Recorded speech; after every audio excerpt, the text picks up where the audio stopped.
All right. And we're back for another episode of the Unplanned Show, where we talk about unplanned things and we do a minimal amount of planning on the show itself. So excited to have Charity Majors, co founder and CTO at Honeycomb, and James Governor, co founder and analyst at Redmonk, with me today. We are going to be digging in and talking about LLM observability. And so LLMs being a foundational technology in generative AI. And so looking forward to that conversation. Before we dive into things, I'll just cover a few housekeeping items.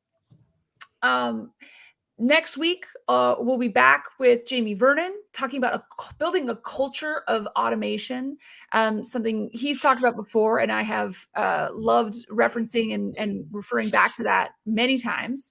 But it's I'm due for an update, and I think that's going to be fun.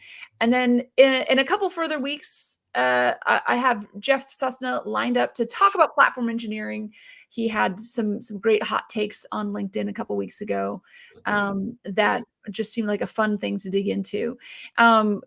Usually we're at a slightly different time today. Normally we are here every week, 1 p.m. Pacific time, 4 p.m. Eastern, on not only the PagerDuty Twitch channel, LinkedIn Live, and YouTube Live now as well. And as of a couple weeks ago, we have the audio podcast version. If, as much as it's fun to see all these smiling faces, some people like to just listen on the go. So you can catch that on Spotify or Apple Podcasts. All right. So back to the topic at hand today. Let's talk about LLM observability. And I want to start with you, James, to just sort of get big picture view, lay of the land. You, as an industry observer and analyst, you're talking to a lot of people, you're listening to a lot of folks. What are you seeing with the rise of LLMs and generative AI? What are you seeing in terms of some of the new challenges it's introducing? New opportunities. What are people excited about? What are people concerned about? Let's just get the big picture view. Well, I mean, it's honestly pretty early. 2023 was kind of the year of getting punched in the face. So, everyone has a plan until they get punched in the face, as Mike Tyson said. And I think end of 22, the face punch sort of happened. And well, sometimes every year is getting punched in the face, Charity. I mean, lean into it. So, I would say that there's a lot of scrambling around trying to work out what the hell's going on. And there are clearly and undoubtedly huge productivity benefits going to accrue in all sorts of sectors. I think pretty clearly we've been focusing on generative AI. So it seems, that's obviously about generating code. And that clearly is going to be one of them. This week last week we had GitHub announced that they were refounding the company. They founded the company on Git, and now they're refound. Charity had to go off screen at the thought of this refounding. She was like, "Oh my god, really?" No, there was some quite interesting feedback from people in market. Mitchell Hashimoto was as aggressive as I've ever seen him on any subject before. But here's the thing: from GitHub's perspective, Copilot is just a hugely successful product for them, and they've now taken it into being more pervasive in terms of all of the things you do. So you've got Copilot CLI, Copilot via repo, Copilot across the board. And that's because they're responding to this very strong market demand for something. And very interesting, like last week, did they mention code spaces? Now, I actually think that, and the answer is no, not much. I honestly think that at some point we will, see a lot more cloud. I'm talking a lot. Yeah, I'll get it done. Anyway, I would have expected we would have seen something about cloud development environments, but no, everything was about AI. From a vendor perspective, I hear hundreds of pitches a year, and it started early. So first briefings of the year were, everything was either, AI, we've actually built something, or a shit ton of AI washing. So, it's been an interesting year of trying to decipher what is real, what is not. And again, I think that if we think about the challenges, is great. Okay, what if we become a lot more productive in writing code, in producing code? That creates a whole other set of challenges. Oh, my immediate question is that a good thing? Does the world really need a lot more trivially generated code without a whole lot of thought put into it? That sounds like a nightmare to me. That sounds very dystopian. I distinctly remember a talk. I couldn't tell you exactly which one, might have been Monkey Graw, where Charity, you used an example of like shipping code to production was like having a child, right? Yes. Like you're taking on this responsibility. And yes. Wait, but Domain, you're the one that did the killing code is like a funeral. So I have the two. Killing code is one of the best and most glorious things an engineer can do in life, so I always support it. So the metaphor doesn't extend fully. I'll grant you that. But I still think it's a good one, in particular because you've heard of the concept of the fourth trimester, right? That humans, our babies are born so weak and pathetic and helpless because they need to let their big brains grow and all this shit. So it's like you really have 4 trimesters. Well, I think of like the moment after you've deployed your code is like it's in its 4th trimester. And it's not ready for you to just like leave it alone to do its thing. You need to like look at it and nurture it and make sure it's doing what you expected it to do and like check in on it, feed it, instrument it, give it some, some data to grow on. Like you have an ethical, a moral, and often a legal responsibility for the code that you have put out into the world. Code is liability, right? Now, it's a liability that often makes sense to take on in the service of certain returns or benefits. But like, this is like your time is currency. Your code, like the service area of your product will drag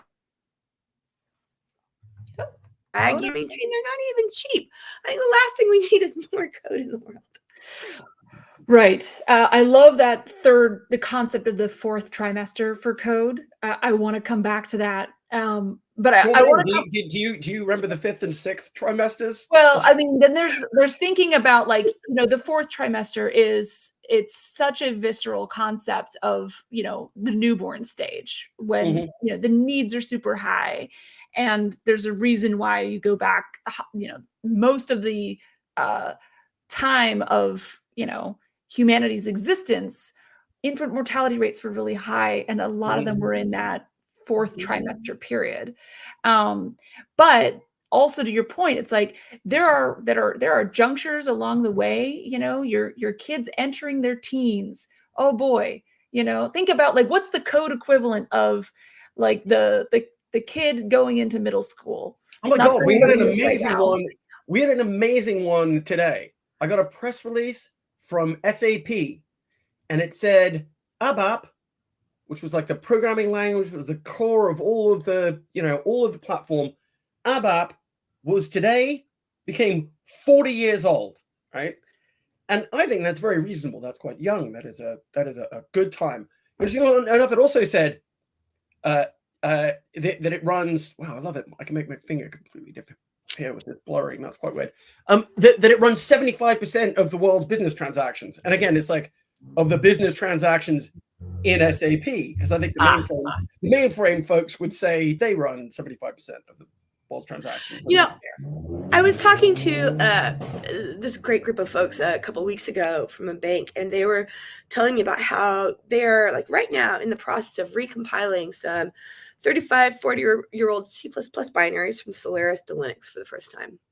And like, so I would say like the best code is the code that you're kind of constantly, that you're iterating on, that you're developing. That's the code that is actually the most stable because you understand it. Like it's in your heads, right? That's part of the socio-technical system. It's in your head. You have it in state, but the second best, the best code is deleted code. The second best is code that you understand, but the third best that I think we often don't think about is the stuff that it's the code that runs the world.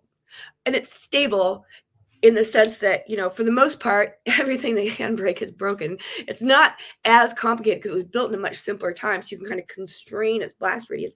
I understand why people don't want to write that code or change that code in any way, shape, or form. It's been doing its job for a very long time and making money at it. The New York Times, famously a very tech-forward organization, still has a mainframe that runs all of their subscriptions, right? That hasn't changed in how long, right? And so you've got all this fancy serverless and microservices, and also this is why I feel like I'm starting to back away from. I've been talking a lot about high performing teams, right? Which is a concept that's very rooted in the DORA metrics and your time to delivery and everything.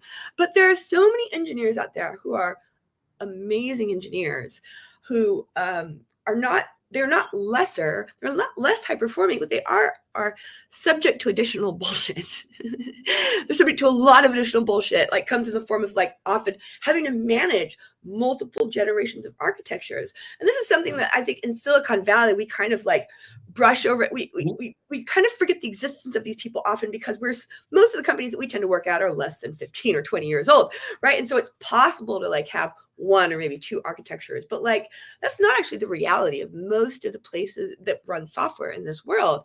You have to have generations and learn how to manage them. I don't feel like we've really learned how to do that or talk about it well. We have not. And AI is going to make it all the more important, to your point. I thought you were going to say easier, and I was going to go James, but and to go from the New York Times to the Financial Times, the other side of the pond, August Journal, been around a while, certainly has some very traditional systems. They did a really interesting thing. It's worth looking up a piece written by Anna Debenham about they went through a process of ownership because they did not have, prior to that, sort of product ownership of all of the infrastructure running the organization. There was just shit that was running stuff, and people didn't own it or didn't know even that it was there, in a sense. And I think that in terms of this thinking through, what does the world look like when we're generating much more shit, possibly situationally speaking, it's going to be important to have that sort of sense of, well, who owns this? Because they are going to have to be involved in the birth, death, midlife maintenance of that code. So I think that I think they're both really interesting as engineering companies. The New York Times, the Washington Post as well. I think all of these organizations are interesting. But yeah, we're going to have to go through a process of really understanding what are sort of the reporting lines, because there's just going to be a lot more capability to generate stuff. And there's going to be, we're already, people are like, oh, we're going to blur the boundaries between low code and generative AI. So everybody is going to be generating applications. And it's like, Jesus Christ, who is going to manage that, Charity? Yeah. I think this kind of coming back to where you were starting to go, right? That's we're going to have, we're pouring gasoline on the fire of creating code. And yet what are the counterbalancing forces that need to exist so that we don't end up with, we have the ownership in place. We don't end up with, poorly written code that then we're carrying through to its angsty teenage years. One possible approach to this is to just say, fuck understanding software. All we're ever going to do is write it. We're not going to try and understand anything we've ever built because it's impossible. We're just going to generate new code. We're just going to generate more code, which is one, I don't know, which feels like, I don't know, maybe different tools will exist, right? Maybe we'll all be using something like Darklang, where you're just editing code and it appears to be running in production and you don't, I don't know, it's hard for me to even think or reason about this world because it seems so foreign to me, but and that's one possible direction we go is we're just all code is write-only code. We don't, it's all Perl. Nobody tries to funny, Charity, because when you said that, I actually found myself clutching my pearls at the idea. I was like, I know, right? I am preaching heathen doctrine. I don't know. It's really hard for me to understand how that works. Not in some parts of the industry, absolutely. Think about agencies, marketing agencies who spend a ton of, mobile apps and stuff that are, you know, for events and stuff. And like that cycle is just going to get faster and easier and great. And they're going to learn their own conventions and everything. But then there's the software that runs the world's business transactions. There's a software that does things that aren't just like disposable web apps. And I feel like, I do feel like the solution, the shape of the solution is going to look much less like understanding and much more like experimenting. Let's put it that way. I think it's going to look much more like, look at the way, not to segue prematurely, but look at the way that we already have to debug LLM-based software, right? Like you can't just write a bunch of unit tests and go, great, this works. You have to engage with the output. You have to engage with the data. You have to have a loop of like, you know, asking questions and then examining the outputs and going, well, how did that do? You know, you can't avoid it. And like that was my pessimistic theory, right? That like, we'll just stop understanding our software. But like the optimistic theory is that this could actually help drag us all into this somewhat foreign new world of, you know, observability driven development, or development that does not exclude production in the writing phase. What about that? Right? Like, because I feel like there's still so many vestiges of this world where you're like, okay, you know, in the beginning, when God created the heavens and the earth, there were just engineers, right, who wrote software and owned it. And then things got so complicated, this is my version of the Bible, that we're like, okay, half of us are going to write software and half of us are going to understand software. And God saw that that was terrible, actually. And so like then we had like the DevOps movements. It's like, okay, we're actually going to talk to each other. But like that wasn't good enough either, right? Like we're all like moving rapidly towards this world where everyone is an engineer who writes code.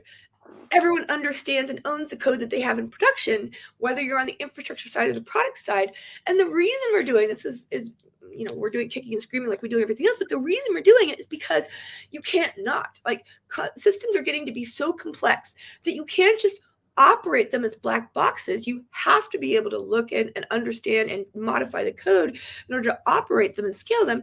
And conversely, you can't develop them without being on the receiving end of, you know, the bullshit that you're putting out into the world. Like it's a feedback loop, and it doesn't work if the feedback doesn't loop. So your systems get, like, you get into this world where you're shipping code you don't really understand into systems that you've never actually understood. It just becomes this giant hairball that's breaking and flaking all the time, and nobody wants to be on call for it. And so the feedback loop just, but like the only way to make this better, right, is to stitch up that feedback loop again and shorten it, compress it, optimize it. But like, to my point, most of the teams out there, most of the engineering teams still think of code as something that the tests have to pass and then it's someone else's job, right? And that's never going to be good enough because your tests only tell you, okay, the logic is probably right. It doesn't actually tell you it's going to work in reality. You have to watch it in production as your users are using it before it even enters its fourth trimester, right? And the fact that this is so determinedly true of non-deterministic software in a way that you have to engage with production. Like if the future is one where LLMs become just as common and popular of a thing to work with as databases, I feel like, because if we know one thing, and I'm almost done monologuing, I promise, but if we know one thing, it's that once engineers have tried it, once they know it's possible for them, they don't want to go back. They never want to go back. They're not willing to go back, right? People are out there working this way because they think that they can't do it, or it's not possible for them, or they haven't gotten a taste of the forbidden fruit. But once they've tried it, holy shit, you cannot pry it out of their cold, dead hands. So one thing, first of all, love like that you just had a very concise verbal version of a Bible, like just right now. So that's great. Because it's not every day that you get to write a new Bible. Good space, Dormain. So, but one thing I'm hearing, right, is there's this potential for LLMs to force and change how engineers and the teams that they're working on engage with their code, which should pull all the way back into as they're developing it. But it can't be only in a pre-production world, right? They have to be thinking about the full life cycle, kind of back to the, you know, riffing on comments you've made years ago about like, this is something you're putting out there, like, you know, putting a new human on earth. And okay, so that what tell me a little bit more in terms of what's different about how LLMs work. And like, of course, James, you're seeing lots of different ways that LLMs are showing up in the way developers are working, right? Because it's like you brought up Copilot, but that's like one, that's like kind of the one sort of experience that people are having. But that's the one experience. There's going to be lots of different experiences that developers and engineers are going to have around how they engage with LLMs, right? It could be for generating code. It could be building something that is calling into an LLM service at some point, right? And I think that's kind of where, to your point, Charity, what I'm hearing is that is the shape of how they need to test and understand how their code is performing has to change. Yeah. I just want to make sure I kind of fully understand that. Like with software, you typically start with tests and graduate to production. And with ML, you have to start with production to generate your tests. Just going to take a moment to write that down. Even though I know this is all recorded, I can go back and look at the transcript. It just helps me process it. Totally. That kind of working backwards model. That working backwards, and just the idea that like, it's not just about the code, it's also about the data. Like the LLMs, like without the corpus that you've trained, like it's not an LLM or it's not, it's not usable, right? And so this is why, like, even when you're you have to accept and believe that like the data is unpredictable. It's to some extent kind of unknowable, and it's going to change over time. And the rate at which it changes over time also matters, because you can't, you have to understand how fast it's going to change. And you have to update. Like there are tests, that you can run pre-production. You have to bootstrap them using production. But there are tests, but they're not going to work forever, because your corpus is going to shift, right? So how often do you have to gather your samples, your snapshots, and how often you have to retrain it? And all of this, like, which is like the thing that keeps getting to me is like, all of this is true of your normal production systems too. Like your code, this is why like running your unit tests on, staging, famously, every query returns instantly, right? Because you don't have a snapshot of your production data in your test environment.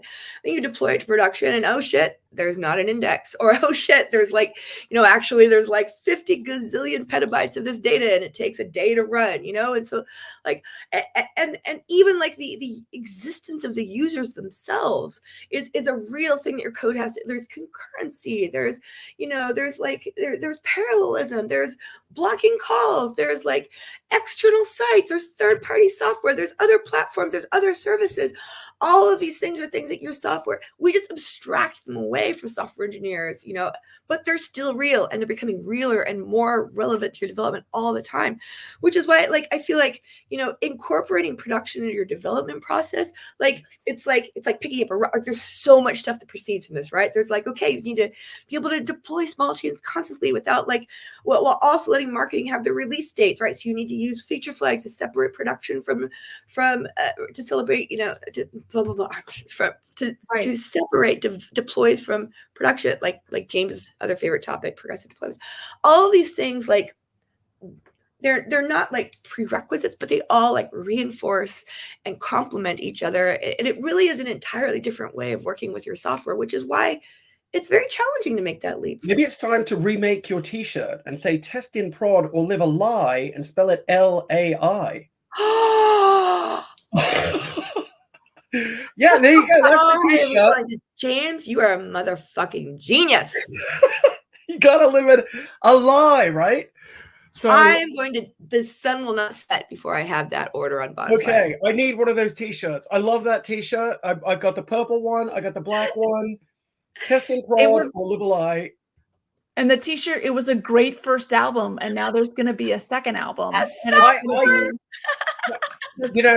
got to be good for something, and if it's not the odd, marketing, you are so good at this. Then I don't know what. Yeah, I was just like, wait a minute, because I mean, weirdly, according to this Bible, according to the world according to Charity, it turns out that the confluence of events that continue to come together makes the need for the kinds of things that Charity has spent her career building even more important.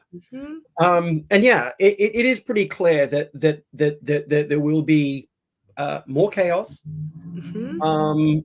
We will, because of that chaos, need to have more discipline, actually, in lots of ways, in order to manage that. And I think that if we think about the set of things, Charity's talked about operational excellence.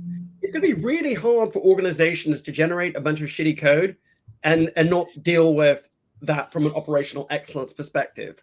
Or if we think about a lot of the industry conversations about, well, we haven't even talked actually at this point. So we've talked about like generative code in terms of the developer. Now, much so, as Charity says, look, we all have some responsibility for the code that we're writing and deploying. One of the really exciting areas is going to be generating queries or generating infrastructure as code, so that the more production, or not production, given what we've just said, but the more SRE oriented and management oriented folks are also getting some of these advantages. And I think that's one of the areas we've already seen.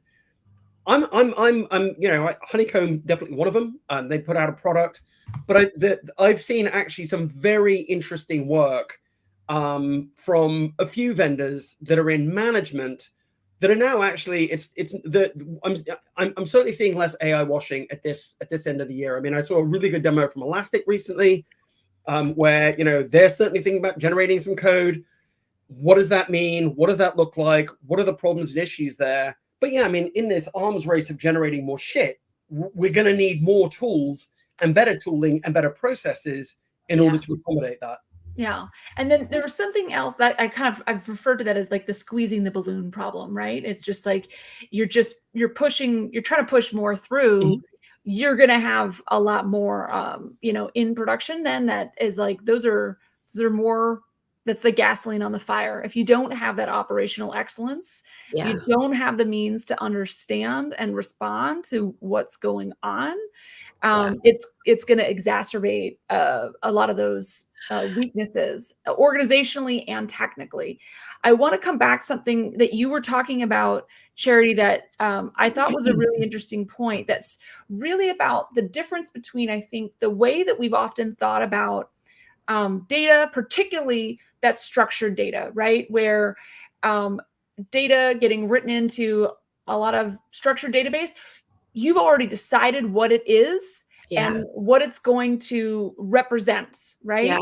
And the query, like there's a, you can, if that query is correct or not, you can test around that in a different way. And it's kind of been decided. And then years could go by, and as long, like, you might have added more rows, you might have added data to that, but you haven't changed any of the output should not have changed on deterministic. So now we're talking about, you have the data is going to keep evolving, but on top of that, you're going to have the logic that's being applied to it is going to keep evolving also. And so there's no point at which there's this kind of set and forget motion around understanding how that particular aspect of an application might be performing. Because if it was working on Monday, like by next Friday, it might not be working the same way. Like, and you may not have really changed anything. And so what does that mean for how you're, and again, like, if everything was working on Monday and you did all the right things before, hey, Monday it's in production and this seems to be working right, by next Friday, other things have changed. What does that mean in terms of your organization, your operational excellence, your observability practices, what we need to be looking for? It means that PagerDuty needs to partner much more closely with Honeycomb, obviously. I mean, I'm here for it. Right, we're gonna We need to be able to close the loop. We need to have humans in the loop. It can't just be a trouble ticket. I mean, Yeah. I'm just saying, It's such a great question, and it's one that I think nobody really knows yet. No, like they're like, we can theorize and stuff, but it's going to be a very weird new world. I mean, I think that like one of the approaches is probably going to be just having to try to constrain. Like you see this already with like, here's the critical path, right? Here's the P1 stuff when like if slash payments is timing out, page someone, right? Like the SRE like mantra has always been like, you don't alert people until users are experiencing something wrong at a certain threshold, which is, but like what everything you're saying really calls into question, like, what does wrong mean? How wrong is too wrong? And is it wrong enough? And is it wrong enough in the way that somebody can come and do something about it? Or is it wrong enough in the way that somebody needs to just like catch up later and adjust something to, like, I think that our computer is very binary, and our understanding of whether systems are up or down or broken or not, we've been trying to cram that into a yes, no set of boxes for a very long time, and it's getting a lot harder. And I think that I think the most important like rule to keep in mind when you're doing that is the tax that it exerts on your humans whenever you alert them about anything that is not actionable, and just being really rigorous about like, yeah, you can page people, you can alert people about a whole bunch of shit, but get really like very, very cautious and conservative about what you do choose to alert people on, because that's the resources that you're going to run out of most quickly, is people's sleep and attention and ability to focus. Yeah, being thoughtful, right? Like, is going to give you the better experience on all fronts, right? You're going to not have burned out people. You're also going to be making sure that, as you said, things in the critical path. I think circling back to what you started out talking about too, I think this means we have to get a lot better at decommissioning code, deleting things, taking things out when they're no longer serving us, because they create so much noise. That's why observability is important, because we have to kill all the things. It's like, kill that shit, if it's not, and that gets to my, it wasn't an LLM statement, but I sort of jokingly said that any observability tool sufficiently advanced becomes an AWS cost management platform. Yes. Because at the end of the day, it's like, understand what's working, and if we think about the sprawl that has happened in Amazon Web Services of building things and then forgetting that they're there, and perhaps you didn't close the S3 bucket to the public, and perhaps it's just some code and you don't know what it does. It's my Financial Times, who owns this thing? And then the CFO comes and they're like, why are we spending gazillions of dollars on this thing? Or the student that didn't realize that suddenly they were going to end up having to pay all of this money to Amazon.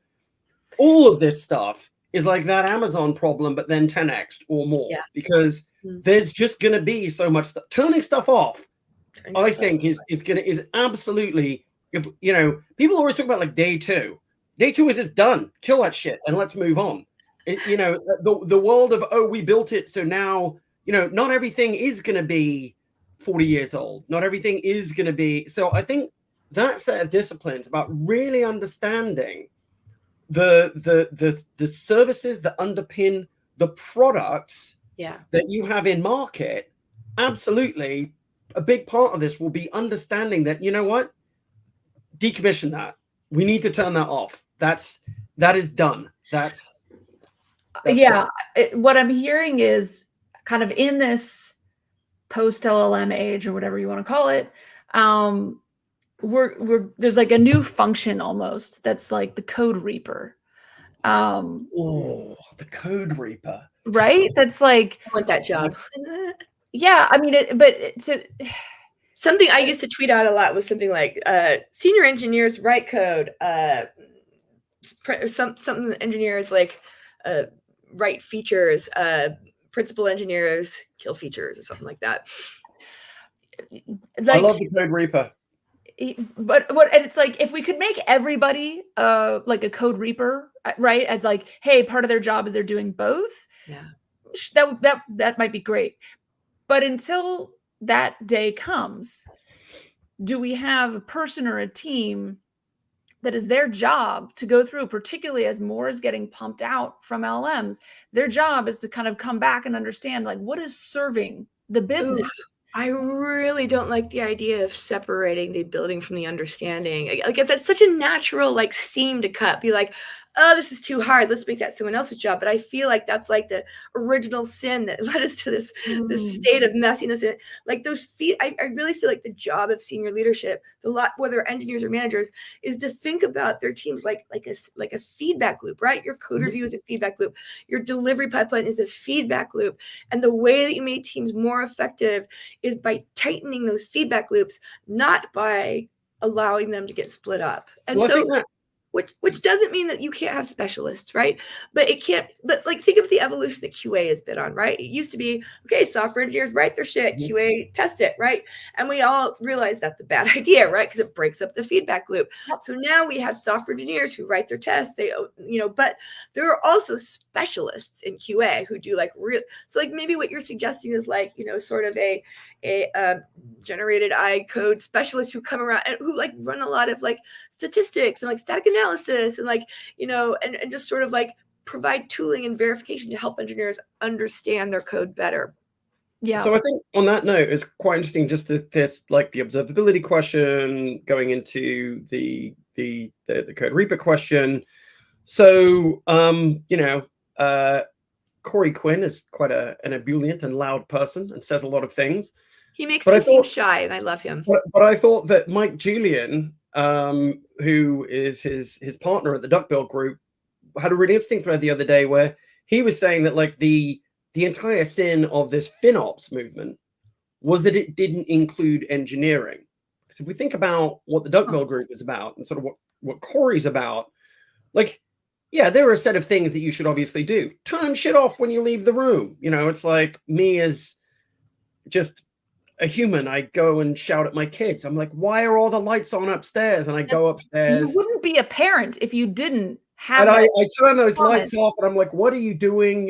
So I'm the light reaper. I'm like, turn that shit off. I just want to sit in the dark. And every day I go into my son, and I'm like, why do you have two screens? You don't need two screens. You really don't. I know a lot of developers think they need two screens, but I go into my son, I'm like, you don't need two screens. But Mike Julian's point was really Charity's point from a different perspective, which is that the understanding is really essential. Like, it's having said becomes an observability tool becomes a cost management tool.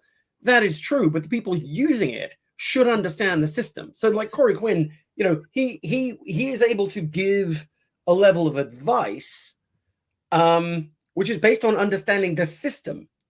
Rather than just, I looked and it appears that this bucket is really expensive, and if you turn it off, then you will, be in better shape. Or, this is like, and it's not just going to be like, oh, this should all run in Lambda now, because there are a bunch of people out there being like, yeah, Lambda's great. You only pay for what you use, and yada yada yada. The truth is that architecturally, that's not always going to be either easy or the right thing. Or so the need to understand the system.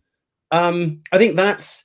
The code reaper will, put it this way. I mean, hopefully they will be in engineering, because it's not clear that the office of the CFO is the right people for sure. I think that to wield that scythe. I mean, cost is a property of systems, and it's like one of the more regrettable artifacts of the zero interest rate, era in our world, that like we kind of forgot that. Like you can't build systems without being aware of costs. And in fact, and sometimes people are just like, God, you expect me to be an expert in all these things. Like, what don't you expect me to understand? But it's not like that. It's like, understanding 20% up front, understanding 10%, understanding basics up front, just make you so much better and stronger. It creates so much less like downward churn. It's not like you have to be an expert in everything, but like you need to like know the basics of like AWS costs in order to architect an effective system. And we just kind of like you said, we made that some other team's job. And so voila, our costs are all out of control. Like I think that like same with security, right? There's a huge like depth of expertise that engineers do not have to have, but you sure got to know the basics. Right. Okay. I think so. That's helpful.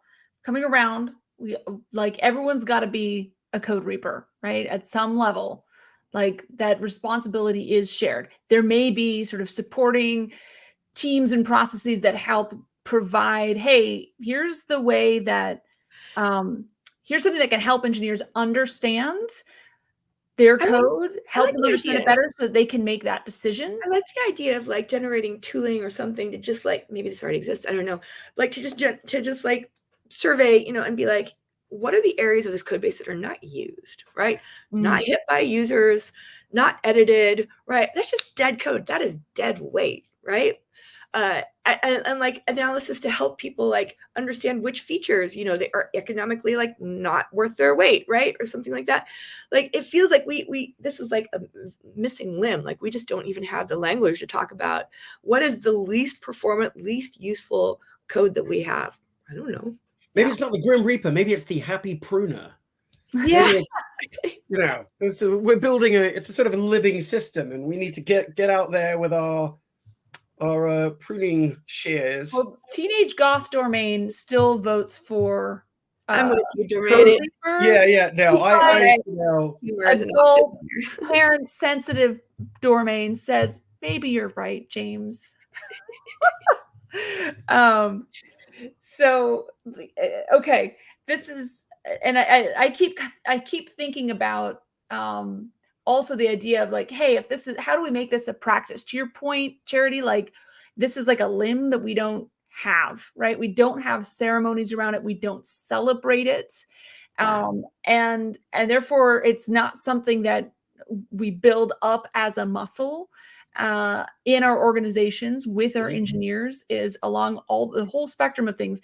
And it's an area that's going to become all the more important as we're generating a lot more code, as we're building code with LLMs, that we need to understand whether or not it is useful. Observability is going to play a key role, and it's not the same kind of observability as you might have seen before that's only related around like, well, if there was a change, because the change is actually happening at a different pace outside of the same kind of control mechanisms that even your kind of most well-oiled DevOps automated machine maybe hasn't even accounted for, because it's kind of outside beyond.